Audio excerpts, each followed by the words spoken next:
The Apapa Area Command of the Nigerian Customs Service has recorded a landmark daily collection of 17 billion 903 million 312,598 on the 14th of June 2024, being the highest since its inception.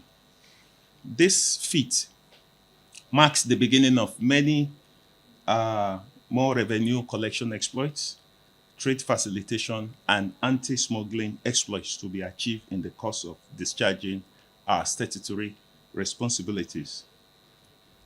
I assume office as the Customs Area Controller of the nation's premier port barely a month ago. And I want to assure poor port users and our esteemed stakeholders that officers and men of the Nigerian Customs Service Apapa Area Command under my watch are ready to sustain and surpass our given mandate. Consequently, this unprecedented revenue collection is a way of celebrating the 1 year in office of the Controller General of Customs, Bashir Adewale Adeniyi, MFR, DSN, PSC Daga, whose inspiring and motivating leadership has contributed immensely to this achievement. Finally, I want to use this medium to urge all port users to always abide by the tenets and etiquette of lawful operations, such as obeying the extant import and export guidelines, prompt and accurate payment of duty, and promotion of regular engagement in the national interest. Thank you very much. As regards the area of challenges, I mean, they are everywhere. Challenges are meant to be surmounted. It's not talking about the challenges that matters, but the zeal we bring to bear and tackle the challenges. Compliance has always been an issue, but I must say that within the 1 month that I've stayed, I've been able to jack up the level of compliance. And it's a daily thing. We'll keep working on this because we believe once compliance, the level of compliance is high, then definitely it will dovetail virtually into every other thing we do. Then there was also a question on the level of trade about the issue of exchange rate vis-a-vis the collection. To be sincere with you, the cargo throughput had dropped drastically. It has really dropped. I don't have the statistics on that as we speak, but I want to tell you it has dropped by close to 50-60%. However, we are leveraging on stakeholders' engagement, blocking of revenue leakages, facilitation of trade, engagement of our stakeholders, and building upon the CGC's cardinal point of collaboration, consolidation, and innovation.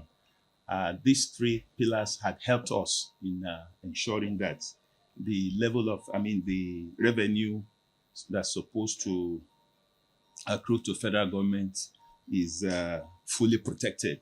Then as regards the compliance level, I will say that, I will rate it to be the level of automation. Yeah, it's about 80%. The Nigerian Customs Service, I would say, is one of the agencies of government that we've kept modernizing and ensuring that virtually all our processes are automated. So the level of automation as we speak is about 80%, and we're still working on, the CGC is still working on increasing this. And this is why there are two products that my CGC launched recently, the authorized economic operator and authorized economic operator and, sorry? Advanced ruling, yeah. And the advanced ruling, it mandates every, see, it's derived from the WTO Trade Facilitation Agreement, I think precisely Article 3. All member states are mandated to provide advanced ruling to desirous stakeholders so that they can get details of tariff classification, duty payable, and co before the arrival of the cargo. So once you do this, it will reduce the friction, the delays at ports and the likes. Secondly, the AU, which is the advanced form of the fast track, also ensures that cargo move directly to premises of the importers once it arrives the port.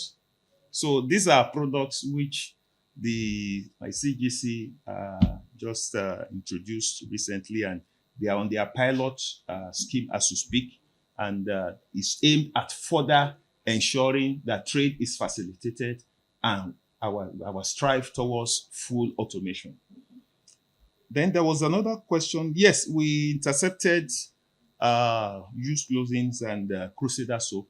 These, as we speak, fall under the import prohibition list, as we know, and we are not expected to have such